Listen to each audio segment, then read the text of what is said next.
क्या आपके साथ भी ऐसा हो रहा है कि ज़िंदगी में मेहनत पूरी कर रहे हो लेकिन जो ज़िंदगी में चाहिए वो नहीं मिल पा रहा? कभी कभी काम बनते बनते अटक जाते हैं और फिर आपसे कोई कहता है कि आपकी ज़िंदगी में ग्रह दोष है या पितृ दोष है, और तभी दिमाग में हजारों सवाल घूमते हुए नजर आते हैं। इन्हीं सवालों के जवाब आज हमें विनय शर्मा जी देंगे, जो कि एक एस्ट्रोलॉजर है। बहुत बहुत स्वागत है सर आपका। जी बहुत बहुत धन्यवाद आपका। तो ग्रह दोष और पितृ दोष क्या होता है, पहले तो बारीकी से हम ये समझने की कोशिश करेंगे और जानेंगे कि ये दोष की वजह से क्या वाकई में जिंदगी की परेशानियां बढ़ सकती है। तो सर, जब किसी व्यक्ति के जीवन में मेहनत पूरी करने के बाद भी उसको उसका फल नहीं मिलता है, तो क्या ये एक परिस्थिति होती है या फिर सच में ग्रह का दोष होता है? कई बार क्या होता है कि हमारी परिस्थितियों के अनुकूल होना भी हमारी मेहनत के अनुसार हमें सफलता नहीं मिल पाती है, और कुछ ग्रह भी हमारे ऐसे होते हैं जो कि अगर अपने सही घर में नहीं बैठे हो अपनी कुंडली में, या सही दशा अगर किसी ग्रह की ना हो, जैसे शनि की हो गई या मंगल की हो गई, बुध की हो गई, तो ये सब चीज़ें क्या है कि ये नौकरी व्यापार के कारक हैं। तो इनकी वजह से भी अपनी बनते बनते काम बिगड़ जाते हैं। हमें व्यापार में भी प्रॉब्लम आ सकती है, नौकरी में भी दिक्कतें आ सकती है, लोगों की बनी बनाई 10-10 साल के जॉब छूट जाते हैं। तो ये डिपेंड करता है कि ये जो आपके साथ परिस्थिति हो रही है ये कई दिनों से चलती आ रही है, जब तो आप इन्हें सीधा कोई ग्रह को दोष नहीं दे सकते कि पहले से आपको पता था कि यार ये नौकरी मुझे छोड़नी है, मैं नहीं कर पाऊंगा। मुझे सडनली ऐसा कोई हो तो ये ग्रहों की भी कहीं ना कहीं कोई ना कोई दिक्कत परेशानी हो सकती है। तो आप इसका निवारण कर सकते हैं, क्योंकि ग्रह कभी किसी को बुरा नहीं करते। कोई भी ग्रह हमेशा हमें हमारे कर्मों के फल ही देते हैं ग्रह। तो ये ग्रह की जो परेशानी है वो क्या वाकई में जिंदगी भर के लिए हो सकती है या कुछ समय के लिए हमारे जीवन में आती है? कुछ समय के लिए। किसी भी ग्रह की एक टाइम पीरियड होता है, जैसे इनकी महादशा चलती है 18 साल, 23 साल, 7.5 साल, जैसे शनि का 7.5 साल का ढैया होता है। तो ये कुछ समय के लिए होती है। कोई भी ग्रह किसी भी इंसान को लाइफ टाइम अफेक्ट नहीं कर सकता। तो ये कुछ समय के लिए आती है। अगर उस समय में हम शांति प्रिय तरीके से अगर हम उन चीज़ों का निवारण करें, या ग्रहों की पूजाएं करवाएं, या ग्रह दोष की पूजाएं करवाएं, तो उन चीज़ों से बचा जा सकता है, क्योंकि ग्रह कभी किसी का नुकसान नहीं करते हैं। तो जैसा कि हमने देखा है कि जब इंसान की सफलता नहीं मिलती किसी असफलता की वजह से, वो कहीं ना कहीं ये सोचता है कि यार मेरे भाग्य में तो यही लिखा होगा, क्या पता वाकई में यही हो। तो ये चीज़ें अगर माइंड में हमने सोच ली तो कहीं ना कहीं ये हमें हमारी जिम्मेदारियों से भी तो दूर कर रहे हैं। बिल्कुल। लोग पता क्या करते हैं कि अपनी जिम्मेदारियों से बचने के लिए सारा का सारा भार अपने ग्रहों पर डाल देते हैं कि नहीं, मेरा तो ये ग्रह ही खराब है। भैया, ग्रह खराब तुम्हारा है, तुमने कैसे मान लिया कि तुम्हारा ग्रह खराब है?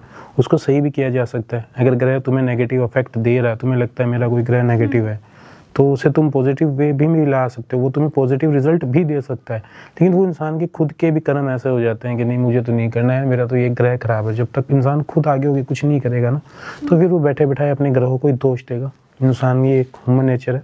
तो क्या ऐसा हो सकता है कि एक ही ग्रह दो लोगों की जिंदगी में अलग अलग रोल निभा रहा हो या अलग अलग चीजें इफेक्ट कर रहा हो? बिल्कुल, ये पॉसिबल है, क्योंकि ग्रह हमेशा, कोई भी ग्रह हो, इंसान को उसके कर्मों के अनुसार उसे फल देता है। तो अगर दो अलग अलग इंसान एक ही समय एक ही घड़ी पे पैदा हुए हैं, उनके ग्रह उनको अलग अलग ही फल देंगे, सेम नहीं देंगे। सेम नाम वाले इंसान भी अलग अलग रह सकते हैं, कोई राजा और कोई रंक। शनि को कहा जाता है कि दंड देने वाला ग्रह है हमारे जीवन में, तो क्या वाकई में ऐसा होता है कि शनि की वजह से हमारा दिनचर्या या हमारी जो जीवन है वो पूरी तरह से बदल सकता है अगर वो दोष हमारे कुंडली में बैठा हो तो? बिल्कुल जी। ऐसा पता क्या है, लोगों को शनि के प्रति एक मन में डर, एक धारणा ऐसी पैदा हो गई है कि नहीं, अगर मेरे साथ कुछ भी बुरा हो रहा है तो मेरा तो शनि ग्रह खराब है। नहीं, शनि भगवान हमेशा लोगों को ये न्यायाधीश के रूप में जाने जाते हैं। ये न्याय करते हैं, न्याय के देवता ही। जैसे अपने कर्म होंगे वैसे अपने को फल देंगे। कईयों को देखा होगा कि साढ़े सती में बर्बाद हो जाता है। कई इंसान ऐसे भी जो साढ़े सती के अंदर, शनि भगवान की साढ़े सती से लोग इतना डरते हैं, और उसी साढ़े सती में उनको वो सब कुछ मिल जाता है, उनके जीवन का सब कुछ जो वो प्राप्त करना चाहते हैं, जो उनके सपने होते हैं, वो सारे सच हो जाते हैं। तो शनि भगवान कभी भी किसी को दंड नहीं देता, वो उन्हें कर्मों का फल देता है। वो कर्मदायक है, वो न्यायाधीश है, वो न्याय करते हैं अपनी साढ़े सती के अनुसार या ढैया के अनुसार। वो उस इंसान का न्याय करते हैं। अगर उन्हें लग रहा है कि मैं परेशान हो रहा हूँ, मैं दुखी हो रहा हूँ, मेरे तो शनि की साढ़े सती लग रही है, नहीं, वो उसे तपा रहे हैं, वो उसे मजबूत बना रहे हैं। तो वो कभी किसी का बुरा नहीं करते, वो सिर्फ न्याय के देवता हैं, वो न्याय ही करते हैं। जैसे आपके कर्म होंगे वैसे आपको फल मिलेंगे। यदि मैं बात करूं मंगल दोष की, कहा जाता है कि शादी की रुकावटें अगर आ रही है तो कहीं ना कहीं कुंडली में मंगल दोष बैठा हुआ है, तो ऐसा हो सकता है? जी बिल्कुल, मंगल की वजह से हमारी शादी में रुकावटें आती है, जरूर आती है, लेकिन उनकी एक एज लिमिट होती है। जैसे 27 साल तक ही आपकी शादी में रुकावट आएगी। 27 साल के बाद जो है मंगल दोष इंसान की कुंडली से खत्म हो जाता है। और अगर इस दौरान, जैसे कई आज भी हमारे समाज में ऐसे कुछ जातियां हैं जिनमें छोटी उम्र में शादियां करती चाहिए, अगर जो कुंडली को दिखा के कर रहे हैं, कुंडली को मान के कर रहे हैं, अगर दोनों ही सामने वाली पार्टियां मांगलिक हैं, उन्हें मंगल दोष, तो उनकी शादी चल सकती है। और अगर एक मांगलिक है और दूसरा मांगलिक नहीं है, तब उनकी शादी में कहीं ना कहीं रुकावटें आ सकती हैं। तो ये जो दोष होते हैं ये हमारी जन्म कुंडली से आते हैं या वर्तमान कर्मों की अगर मैं बात करूं तो उसकी वजह से भी असर डालता है? जन्म कुंडली में जो भी हमारे कोई दोष नहीं आते, हमारे जो ग्रह जिस वक्त जब हम पैदा होते हैं, वो जिस घड़ी में हम पैदा हुए उस घड़ी में कौन सा ग्रह कहाँ बैठा है, कौन सा ग्रह कहाँ कर रहा है, किसके नीच में बैठा है, किसके ऊंच में बैठा है, वो वहाँ के वहीं रहेंगे। लेकिन जो हमें फल मिलता है वो हमारे वर्तमान के कर्मों के अनुसार मिलता है। कईयों को आपने देखा होगा कि वो बहुत बुरे कर्म कर रहे हैं, बहुत ज़्यादा बुरे कर्म कर रहे हैं। लोग बाग सोचते हैं कि यार ये इतने बुरे कर्म करके भी ऐश कर रहा है, इसके पास धन दौलत गाड़ी पैसा सब कुछ है, लेकिन वो कहीं ना कहीं वो जो बुरे कर्म कर रहा है ना उसको रिजल्ट मिलेगा एक पल में जाके। तो ये हमारे वर्तमान के कर्मों पर भी डिपेंड करता है कि हम कर्म कैसे कर रहे हैं, हमें हमारे कर्मों के फल ही भोगने पड़ते हैं। ग्रहों को तो हम बैठे बिठाए दोष देते हैं। तो पितृ दोष और मैं ग्रह दोष की बात करूं तो इन दोनों में फर्क क्या है? पितृ दोष पूरे घर को या घर की चीज़ों तक भी अफेक्ट डालते हैं। ग्रह के अफेक्ट सिर्फ अपनी लाइफ से रिलेटेड होते हैं। पितृ दोष अगर आपके घर में सभी बच्चों में या 2 या 3 बच्चे हैं, घर में संतान प्राप्ति में दिक्कत आ रही है, या फिर घर में जो व्यापार है नहीं चल पा रहा है, बरकत नहीं है किसी चीज़ की, घर में बच्चों की शादियों में दिक्कत आ रही है, कोई भी आप काम कर रहे हो वो काम बनते बनते बिगड़ रहे हैं, तो ये आपके ग्रहों से रिलेटेड नहीं है, क्योंकि पितृ दोष पूरे घर पे अफेक्ट डालता है। ग्रह सिर्फ एक व्यक्ति विशेष जिसकी कोई कुंडली में ग्रह खराब होगा या ऊंचे या नीचे स्थान पे बैठा होगा। तो पितृ दोष सुनते ही लोगों के दिमाग में एक अलग ही डर पैदा हो जाता है। तो ये डर क्या समाज ने बनाया है कि वाकई में डर दिमाग में आना ज़रूरी होता है? डर आना इतना ज़रूरी नहीं है, लोगों ने भ्रांतियाँ ज़्यादा फैला दी है। क्योंकि अगर कोई भी चीज़ है खुशी जी तो हर चीज़ का निवारण है, हर चीज़ का सॉल्यूशन है। अगर पितृ भी दोष है तो हम पितरों की शांति क्रिया भी कर सकते हैं, उनके उपाय भी कर सकते हैं, उन पितरों को शांत भी किया जा सकता है। जैसे अपने श्राद्ध पक्ष के 15 दिन पितर होके ही आते हैं, वो पितृ पक्ष के आते हैं।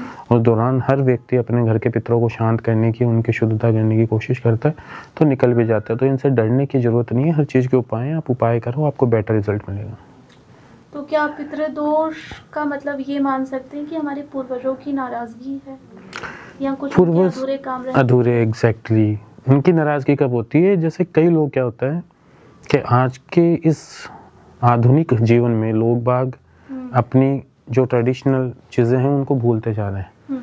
तो जब हमें लगता है कि हमारे घर के पूर्वज और हम उनके जब पितृ पक्ष आते हैं उस वक्त भी अगर उन चीज़ों का पालन नहीं कर रहे हैं, उनके नाम से नहीं कुछ दान धर्म कर रहे हैं, तो वो फिर पितृ दोष लगना लाज़मी है। तो ये एक तरह की पूर्वजों की नाराज़गी तो नहीं कह सकते, लेकिन हाँ अगर हम उन्हें कह दें कि भाई इनका उपाय है, जो भी छोटे मोटे उपाय होते हैं पितरों के, वो करने से ये सब सही हो जाता है, शांत हो जाता है। तो क्या आपने देखा है कि पूरे परिवार में एक ही समस्या पीढ़ी दर पीढ़ी चल रही है, तो इसको हम पितृ दोष कह सकते हैं कि हम इसको किस तरह से देख सकते हैं? एग्जैक्टली। ज़्यादातर ऐसे केसेस में क्या होता है कि अगर एक ही समस्या पीढ़ी दर पीढ़ी चलती आ रही है, लोगों को पता भी होता है कि ये पितरों की वजह से या हमारे घर में पितृ दोष है, बट वो उनका निवारण नहीं करवाया, तो फिर वो समस्या उनके साथ पीढ़ी दर पीढ़ी चलती आती है। क्योंकि ग्रह तो एक व्यक्ति से रिलेटेड होगी, वो व्यक्ति अगर नहीं रहेगा तो फिर वो ग्रह, उसके ग्रह किसी दूसरे को नहीं नुकसान देंगे। तो क्या पितृ दोष का प्रभाव संतान और परिवार पर पड़ता है या व्यक्ति के लिए गए जो निर्णय हैं उन पर भी असर डालता है? संतान और परिवार पे ज़्यादा इफेक्ट पड़ता है, निर्णयों पर नहीं डालता इतना असर जितना कि संतान और परिवार पे पितरों का ज़्यादा इफेक्ट रहता है। कहा जाता है कि पूर्वजों को जब मुक्ति नहीं मिलती है तो वो घर में से किसी ना किसी को परेशान करना शुरू कर देते हैं, वाकई में ऐसा होता है? पूर्वजों को मुक्ति नहीं मिलने की वजह से वो परेशान नहीं करते, वो परेशान करते हैं कि जब हम उन्हें भूल जाते हैं, जब हम उन्हें कोई घर के विशेष कार्यों में हम उन्हें याद नहीं करते, या घर में जब भी जैसे ये श्राद्ध के पक्ष आते हैं, जब हम ध्यान नहीं देते और उनके नाम का कुछ दान धर्म नहीं करते, जब उनको लगता है कि उनको भी ज़रूरत है इसलिए, तो फिर वो हमें उन चीज़ की वो चेतावनी देते हैं कि भाई आप यहाँ हमें भूल रहे हो, हमारे लिए भी आप कुछ करो, हम आपके पूर्वज हमसे पैदा हुए हो आप। तो इसमें ऐसा कुछ नहीं है, सिर्फ लोगों की भ्रांति है, डरने वाली कोई बात नहीं है। तो पितृदोष और ग्रह दोष की अगर मैं बात करूं तो इनका समाधान कैसे पा सकते हैं हम? देखो, ग्रहों के लिए भी और पितरों के लिए भी आप किसी अच्छे पंडित ब्राह्मण का सहारा ले सकते हैं। जो भी ग्रह जैसा भी जिसकी कुंडली में बैठा होगा, चाहे मंगल हो, राहु केतु हो, या शनि हो, या गुरु या बुध हो, तो उन सारे ग्रहों का कोई नहीं है, ऐसा एक कोई भी ग्रह नहीं है जिनका निवारण नहीं है। हर ग्रह के अलग अलग उपाय होते हैं, और पितरों के भी उपाय होते हैं जो कि हम पितृपक्ष में भी कर सकते हैं, या फिर हम हरिद्वार या कोई ऐसे जो अपने हिंदू तीर्थ स्थान है वहाँ जाकर भी कर सकते हैं, उनके पिंडदान भी कर सकते हैं। तो उपाय है, आप किसी अच्छे ब्राह्मण या कोई एस्ट्रोलॉजर से जाके सलाह लेंगे तो उपाय जरूर अवश्य मिलेंगे आपको। तो क्या ऐसा कहना सही होगा कि इंसान अगर खुद में बदलाव लाए, खुद की चीज़ों में सुधार लाए, तो ये ग्रह की जो दशा है वो बदलने लगती है या बदल सकती है? बिल्कुल बदल सकती है। अगर इंसान अपने डिसिप्लिन में रहना शुरू कर दे, अपने कर्म सुधार ले, अपने आचरण सुधार ले, अपनी दिनचर्या सुधार ले, तो ग्रहों की दशा कुछ हद तक बहुत ज़्यादा उसे नेगेटिव इफेक्ट देते देते पॉजिटिव इफेक्ट देने लग जाती है। तो एक नॉर्मल साधारण व्यक्ति किसी चीज़ से ना डर कर अगर अपने जीवन में बदलाव लाए तो ये ग्रह दोष, पितृ दोष, ये उनके जीवन पर असर डालेंगे या नहीं? नहीं डालेंगे, क्योंकि अगर वो खुद बदलाव ले आएगा ना, डिसिप्लिन ले आएंगे। कुछ ग्रह हमारे ऐसे हैं जो डिसिप्लिन के कारक है, जैसे मंगल हो गया, राहु हो गया, शनि हो गए। तो अगर आप डिसिप्लिन में चल रहे हो ना, तो ग्रह भी आपको पॉजिटिव रिजल्ट देंगे। तो इंसान पहले खुद को बदलने की सोचे, ग्रह अपने आप बदल जाएंगे। क्योंकि कोई भी ग्रह किसी को घर पे बिठा के नहीं रखता, इंसान खुद से बैठता है, दोष ग्रहों पे डालता है। एक आम आदमी कैसे तय करे कि ये डर वाली चीज़ों से बचकर एक सही मार्गदर्शन उन्हें चुनना चाहिए? उन्हें किसी अच्छे सार्थक की ज़रूरत है, वो किसी अच्छे ब्राह्मण की ज़रूरत है, अच्छे एस्ट्रोलॉजर की ज़रूरत है। क्योंकि आजकल लोगों के अंदर अंधविश्वास बहुत ज़्यादा हो गया, तो लोग डर के मारे किसी का भी सहारा ले लेते हैं, कुछ भी यूट्यूब इंस्टाग्राम से देख के कोई भी उपाय कर लेते हैं, जैसा लोग बोल रहे हैं वो वैसा करने लग जाते हैं। ये करने से ये होगा, वो करने से वो होगा। अगर इन्हीं उपायों से इतना सब कुछ बदलता तो हर इंसान अपनी किस्मत खुद बदल लेता। तो आपके जैसे भगवान श्री कृष्ण अर्जुन के सार्थक बने थे, वैसे किसी सार्थक की ज़रूरत हो अगर किसी इंसान को, और वो उसी के सहारे कहे चलेगा, तो उसका जीवन जरूर बदलेगा, और उसके जीवन में जो अशांतियाँ फैली हुई है वो जरूर शांति में तब्दील हो जाएगी। तो ये ग्रह दोष हमारे लिए चेतावनी होती है या हमारी सज़ा होती है? ये हमारे तरह एक लिए से कोई सज़ा नहीं होती, ये हमें सिर्फ एक चेतावनी देने के लिए, हमें सही करने के लिए हमें ग्रह दोष लगते हैं, ताकि हम हमारे आचरण सुधारें, हम हमारे कर्म सुधारें। ये सजा नहीं देते, कोई भी ग्रह सजा नहीं देता, हमारे कर्मों के फल देते हैं। अगर आपके अच्छे कर्म है तो आपके जब किसी ग्रह का नेगेटिव इफेक्ट है तब भी आप बहुत कुछ अच्छा कर लोगे। अंत में अगर आप दर्शकों को कुछ कहना चाहेंगे दोष को लेकर, तो वो क्या होगा? मेरी दर्शकों से अपील है कि अगर आप लोग किसी भी चीज़ से परेशान हो या जूझ रहे हो और आपको लगे कि मेरे ग्रह दोष खराब है या मेरे घर में पितृ दोष है, तो मैं आप लोगों से अपील करना चाहता हूँ, किसी अच्छे से एस्ट्रोलॉजर या ब्राह्मण से आप सलाह लें। और इन सभी चीज़ों का निवारण है, कोई भी चीज़ ऐसी नहीं है जिसका निवारण ना हो, चाहे वो ग्रह हो, चाहे वो पितरों का काम हो, हर चीज़ का निवारण है। लेकिन आप पहले अपने आचरण सुधारें, अपनी दिनचर्या सुधारें और अपने डिसिप्लिन थोड़े से चेंज करें, अपनी लाइफ में थोड़ा चेंज लाएं, तो फिर आपको खुद को महसूस होगा कि आपके ख़राब ग्रह भी सही होने लगे। बाकी अगर किसी को ज़रूरत हो कि उसे लगे कि मेरा तो ग्रह बहुत ही ज़्यादा ख़राब है, तो आप किसी अच्छे एस्ट्रोलॉजर का सहारा लेके उसके उपाय भी करवा सकते हैं, हर चीज़ का उपाय है। बहुत बहुत धन्यवाद सर आपका। जी नमस्कार।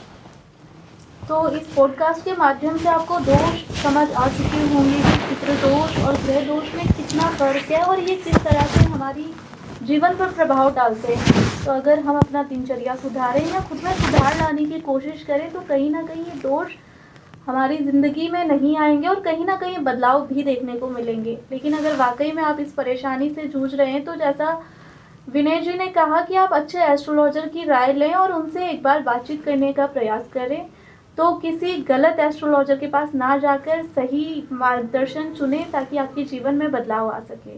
तब तक के लिए देखते रहिए हमारा पॉडकास्ट।